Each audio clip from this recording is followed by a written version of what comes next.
idea. This is what happens in dictatorships. He's acting like, you know, a third world dictator. It's incredible because dictators are very strong people, you know, and he's not at all. You know, he literally can't. Reform, as you said, are surging ahead. You know, Reform now has 100,000 members in this country. The Labour Party has 366,000, so that gives you an idea of how much the support is surging for him. Keir Starmer's credibility has been seriously shaken. His Christmas speech, which was supposed to inspire and unite, did not elicit any response from the public. Starmer's policy towards China has been heavily criticised for its inconsistency, and new controversies are only brewing.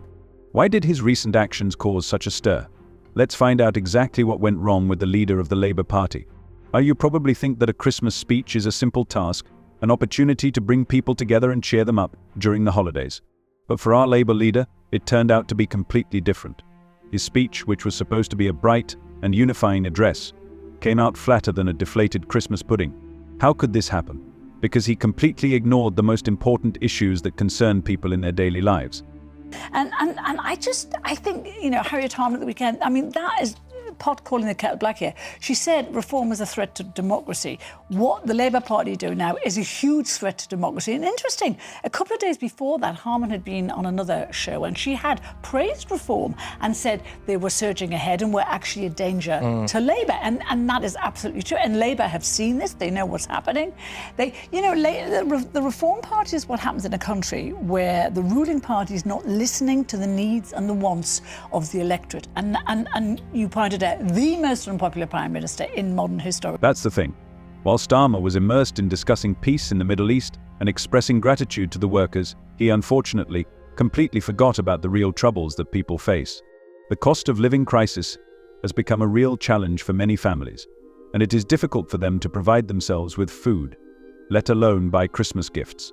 Starmer is said to have had a low voice, but the public reaction was brutal and merciless. People felt that he was completely disconnected from reality and wondered if he even knew what was going on in the country. And this opinion was shared not only by ordinary citizens. Diane Abbott, a member of his own party, did not hold back and bluntly stated that Starmer had nothing to do with either the Labour Party or politics in general. Public opinion polls paint a pretty bleak picture. According to an Ipsos poll, 61% of Britons were unhappy with Starmer after his Christmas message. This is his worst performance as Labour leader, and it's worth realising. In his speech, Starmer said, "This Christmas, I will hope for peace, especially in the Middle East, where the Christmas story originated. This is, of course, a pleasant wish, but while he was focusing on distant issues, and British families were anxiously thinking about how to heat their homes and feed their children. How can you be so detached at such a difficult time?" I think, you know, when you have a government, this is a dangerous government, and when you have a government that actually can't rule the country, but is going to stop the people who can, we shouldn't be having. Benjamin, Keir Starmer's getting the kind of spanking you normally have to pay for in Soho, and he doesn't like it. That's why he's trying to avoid an election. Yeah, I think people that have come to these conclusions have been on the Christmas sherry early. You know, the idea that it's like a dictator, I don't remember Putin cancelling a few district council elections. He also expressed his gratitude to the employees, saying, "I would especially like to thank those who will spend Christmas serving others this year." These are certainly pleasant words, but they sound like a memorized text of a Christmas speech, while he completely ignores the pressing issues that people are concerned about. But here's the thing, this failure with the Christmas message was just the beginning of the real troubles for Starmer. His policy towards China is about to turn into a real disaster for him, and in comparison, his Christmas speech will seem like only a minor mistake. He's gone from an uncompromising hero to a dangerously naive Keir Starmer, and it's alarming. China's position has changed dramatically, and its previous harsh statements about opposing China have given way to a pragmatic trade plan that has shocked the entire political spectrum. The time when Starmer promised to be a defender of British interests against Chinese aggression seems to be irrevocably gone. How could he lose touch with reality so quickly?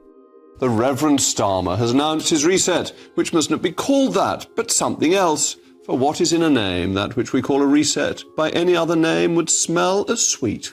Well, it's been merely 5 months of his premiership, and it is already clear he has fated to be one of the worst leaders in modern British history. He has no ideas, no originality, and no inspiration. But at least he has his amazing charisma.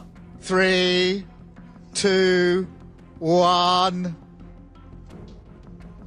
Yay! It worked! Nervous moment there. Is there a more boring way of pronouncing the word 3? Well, if there is, you must tell Sir Keir Starmer. Now he's playing a completely different tune. so far removed from his campaign rhetoric that it's hard to even recognize it. The transition from confrontation to deal-making is striking and raises many questions. But here's the thing, while Starmer is trying to convince us of his new approach, experts are sounding the alarm. Member of Parliament Tom Tugendhat could not restrain himself and called his actions reckless and inconsistent. He notes with concern that the British government puts economic interests above national security. And he is not alone in his fears. The plan to meet with Xi Jinping at the G20 summit is particularly alarming. Critics fear that Starmer may make economic concessions in order to improve diplomatic relations. But at what cost will this affect human rights and security? Starmer's strategy towards China is increasingly looking like a risky game with fire. Security experts, diplomats, and China specialists consider her dangerously naive and irresponsible. And don't forget about the bigger picture, the growing concern about Chinese influence in the UK, including espionage and political interference. Well, they had many nicknames for our Prime Minister this year. Two-tier Keir, free gear Keir, never here Keir, of course, came in and did jet set Starmer because the Prime Minister always seems to be out of the country. And guess what? It's just been announced this afternoon. He's taking a break in the new year. Never here Keir, won't be here in the new year. Here's a little tribute we put together here at GB News.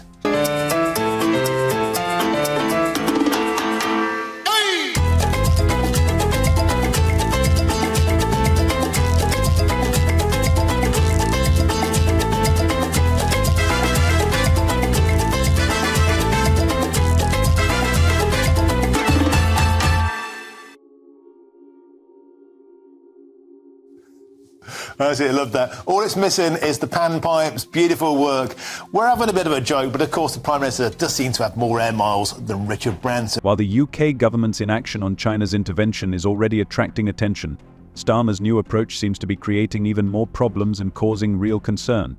People are demanding tougher measures to protect the sovereignty and security of the country, but Starmer seems to be moving in the exact opposite direction, ignoring the voice of the people.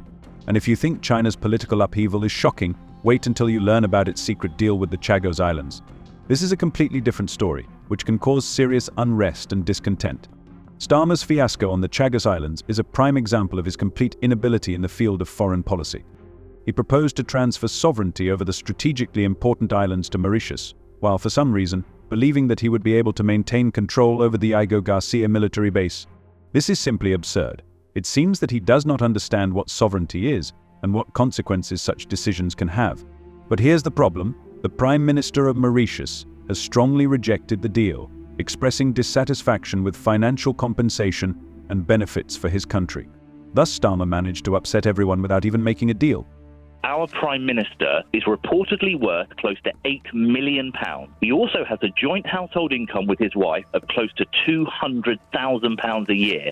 And at the same time that he's claiming £107,000 in freebies, he is stealing, robbing our most vulnerable pensioners of £300 a year in winter fuel payments, as well as telling all of us in that gloom and doom speech in the Rose Garden that we are going to face, and I quote, a painful budget, as in Rachel Thieves' Halloween punishment budget that's coming up. Nick, it is disgusting. Is there any way he can lance the boil, take the toxicity out of this, Daniel? For me, absolutely not. It is unjustifiable. The hypocrisy, Nick, reminds me of George Orwell's Animal Farm, the socialist pigs that appear in George Orwell's Animal Farm. It really is. It's one rule for them, one rule for us, and it has to stop now. US officials are furious, calling Starmer's plan a serious threat to their national security. They are concerned about the transfer of control over these important islands to a country that may have good relations with China. Military experts warn that any instability around the Chagos Islands could jeopardize the long-term security of the Diego Garcia base. The consequences of this failed deal are already causing serious friction between the UK and the US. American lawmakers are wondering if Starmer understands the strategic importance of these islands. Critics call his approach politically naive, and that's putting it mildly. The most disturbing thing about this situation is not just the remote islands. Starmer's willingness to even consider giving up this strategically important territory shows that he is willing to risk Britain's military advantage in the Indian Ocean. And given that China is actively expanding its influence around the world, this is the last thing we need. Starmer's mistakes regarding the island of Chagos are a clear sign of his broader miscalculations in the field of foreign policy. He has demonstrated a complete inability to understand the complexities of international relations and protect British interests abroad. This raises serious concerns about how he will be able to handle other important foreign policy decisions if he ever becomes Prime Minister. But Starmer's mistakes are not just about foreign policy. The chaos it creates within the country, especially in the UK economy, causes no less concern and discontent among citizens. What do you think about this video? Share your thoughts in the comments. See you later.